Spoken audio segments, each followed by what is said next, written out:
Pradeep Joshi channel को subscribe करना बिल्कुल फ्री है। सब्सक्राइब करें और इस बेल आइकन को दबाएं हमारे नए वीडियोस सबसे पहले देखने के लिए।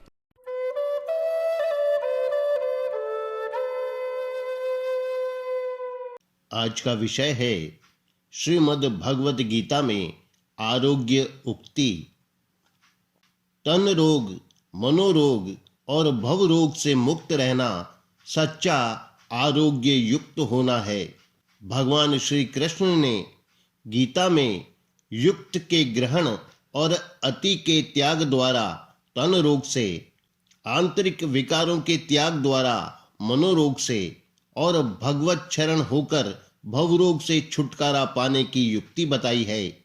जड़ चेतन सभी को निरोगी होना जरूरी है।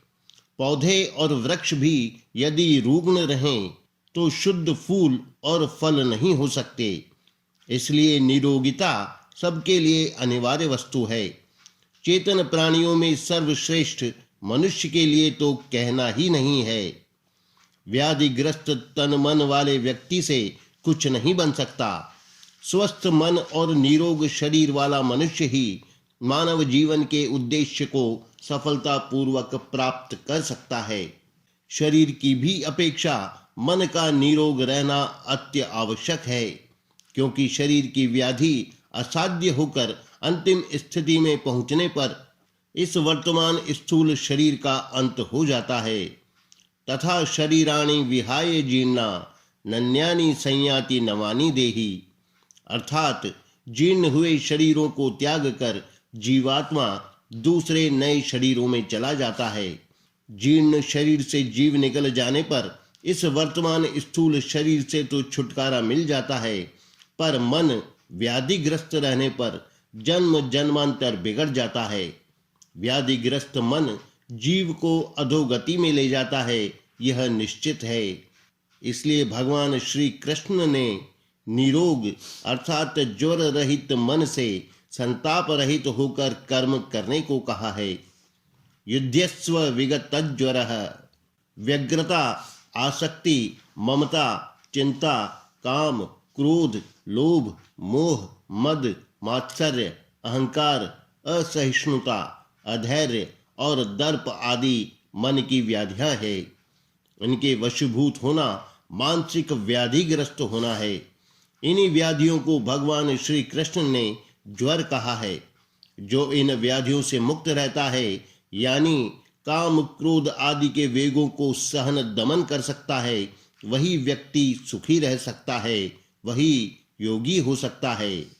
शक्नोति हैव यह सोढ़ुम प्राक शरीर विमोक्षणात् काम क्रोधोद्भवम वेगम स युक्तः स सुखी नरः।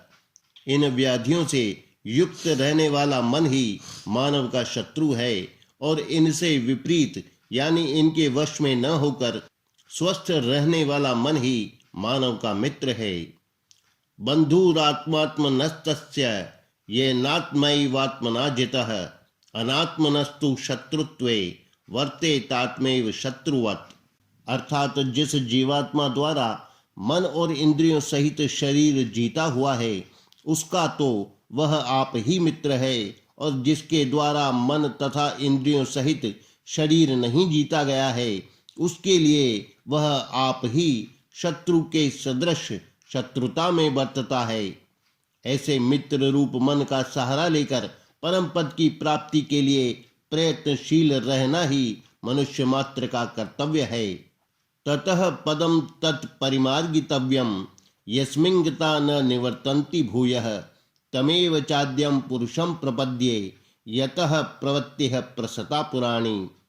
उस अर्थात आसक्ति आदि से रहित होने के पश्चात उस परम पद अर्थात परमात्मा को ढूंढना चाहिए, जिसमें पहुंच जाने पर, जिसको पा जाने पर फिर लौटकर संसार में नहीं आना पड़ता। मैं उन्हीं आदि पुरुष की शरण में पहुंचूं, जिनसे अनादिकाल से चली आई सृष्टि विस्तार को प्राप्त हुई है। इस मानव शरीर की प्राप्ति बहुत दुर्लभ है। 84 लाख योनियों में भटकने के बाद भगवान की अहेतु की कृपा से यह योनि मिल पाती है। ऐसी पवित्र और दुर्लभ योनि को पाकर भी इंद्रियों के भोगों में ही सुख मानकर आयु को गंवाना बुद्धिमानी नहीं है। भगवान श्री राम अपने प्रजाजनों को संबोधित करते हैं, बड़े भाग मानुष तनु पावा, सुर दुर्लभ सब ग्रंथनि गावा, साधन धाम मोक्ष कर द्वारा, पाई न जेहि परलोक संवारा, सो परत्र दुख पावई, सिर धुनि धुनि पछिताई, कालहि कर्महि ईश्वरहि, मिथ्या दोष लगाई, एहि तन कर फल विषय न भाई, स्वर्गौ स्वल्प अंत दुखदाई, नर तनु पाई विषय मन देहि, पलटी सुधा ते 60 विष लेहि, आकर 4,84,00,000, जोनि भ्रमत यह जीव अविनाशी, फिरत सदा माया कर प्रेरा, काल कर्म स्वभाव गुण घेरा, कबहुक करी करुणा नर देही,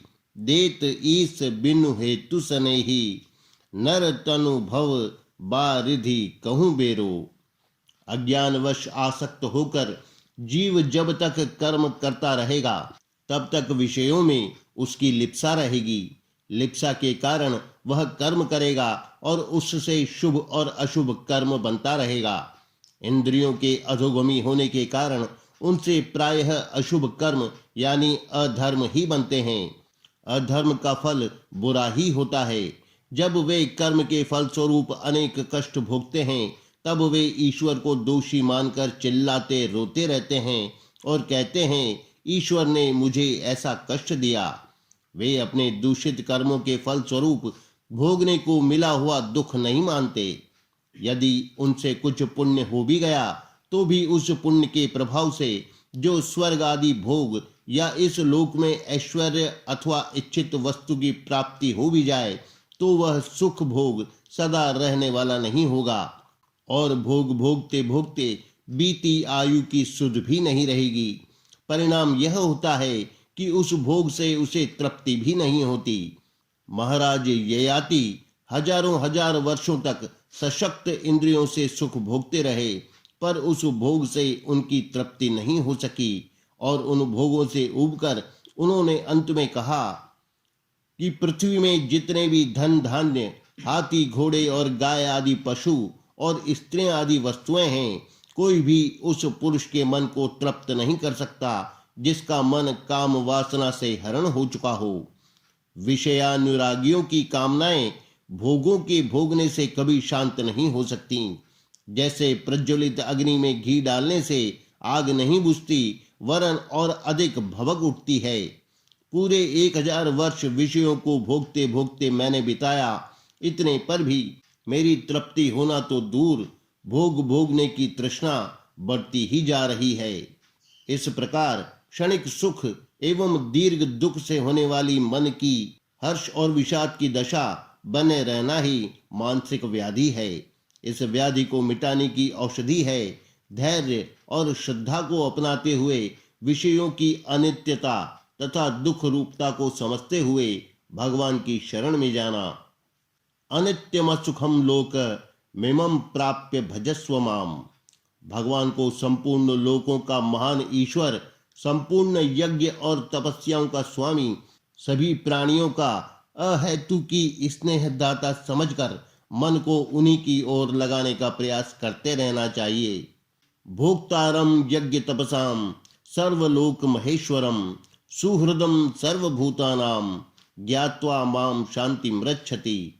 हमारा मन जितना जितना परमात्मा की ओर झुकता जाएगा उतनी उतनी मन में शांति आती जाएगी।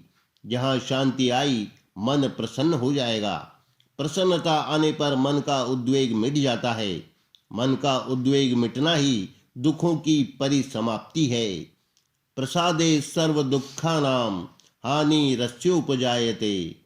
दुख का अंत होना ही आरोग्य की सच्ची प्राप्ति है। इस तरह की आरोग्यता प्राप्त करना ही मानव जीवन का पुरुषार्थ है। इस आंतरिक आरोग्य की प्राप्ति के लिए स्थूल शरीर का स्वस्थ रहना जरूरी है। शारीरिक रोग जनित कष्ट के रहते साधन में सधैर्य जुटे रह सकने की शक्ति किसी बिरले संत में ही हो सकती है।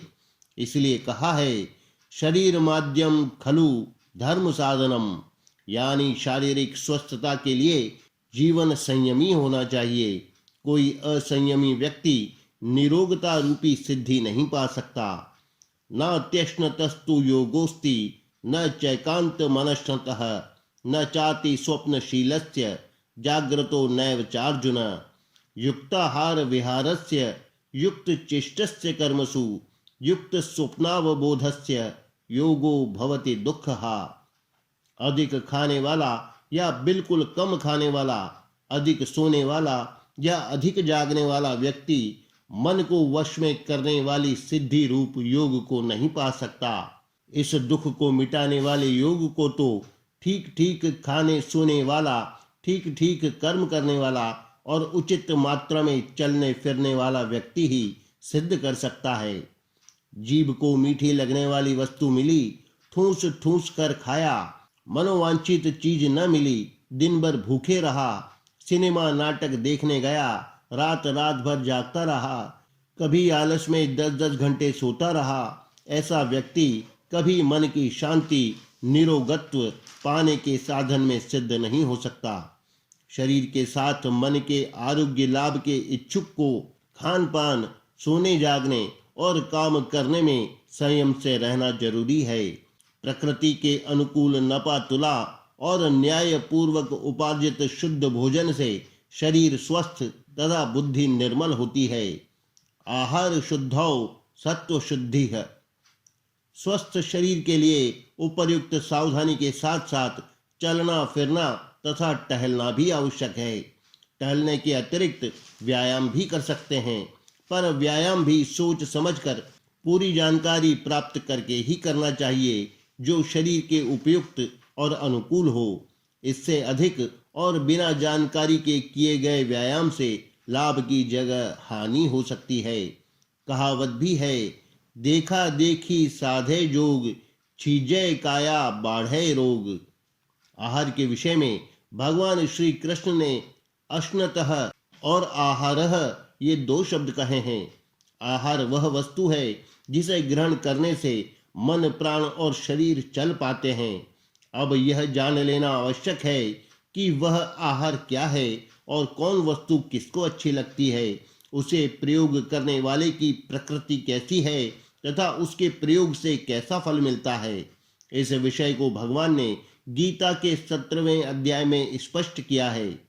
सृष्टि त्रिगुणात्मकी होने से आहार को उपभोग में लाने वाले भी 3 प्रकार के होते हैं, सत्व, रज और तमोगुणी स्वभाव वाले। अपनी अपनी प्रकृति अर्थात स्वभाव के अनुसार ही मानवों को आहार अच्छा लगता है और उन वस्तुओं के सेवन के परिणाम भी अलग अलग होते हैं। श्री भगवान कहते हैं, आयुः सत्व बलारोग्य सुख प्रीति विवर्धनाः रस्याः स्निग्धाः स्थिरा हृदया आहाराः सात्विक प्रियाः कट्वम्ल लवणात्युष्ण तीक्ष्ण रूक्ष्ण विदाहिनः आहारा राज सस्येष्टा दुख शोकामय प्रदाः यातयामं गतरसं पूति पर्युषितं च यत् उच्छिष्टमपि चामेध्यं भोजनं तामसप्रियम्। आयु, बुद्धि, बल, आरोग्य, सुख और प्रीति को बढ़ाने वाले रसयुक्त, स्निग्ध, चिकने एवं मन को स्वभाव से ही प्रिय लगने वाले तथा स्थायी, चिर, अधिक काल तक प्रभाव वाले भोजन सात्विक स्वभाव वालों को रुचिकर लगते हैं। अति कड़वा, तिक्त और चरपरा, खट्टा, नमकीन, अत्यधिक उष्ण, तीखा, रूखा, दाहकारक, दुख पीड़ा और रोग पैदा करने वाला भोजन राजसी है। ऐसा भोजन राजसी स्वभाव वालों को अच्छा लगता है।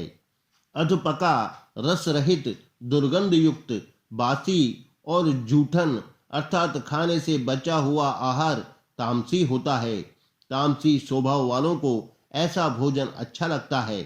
इस प्रकार गीतोक्त युक्त आहार विहार आदि के सेवन से तथा मानसिक कटुता का त्याग कर भगवत शरण का अवलंब लेकर चला जाए तो तन रोग, मनोरोग और भव रोग सदा के लिए समाप्त हो जाएंगे तथा शारीरिक, मानसिक और आध्यात्मिक आरोग्य सदा बना रहेगा।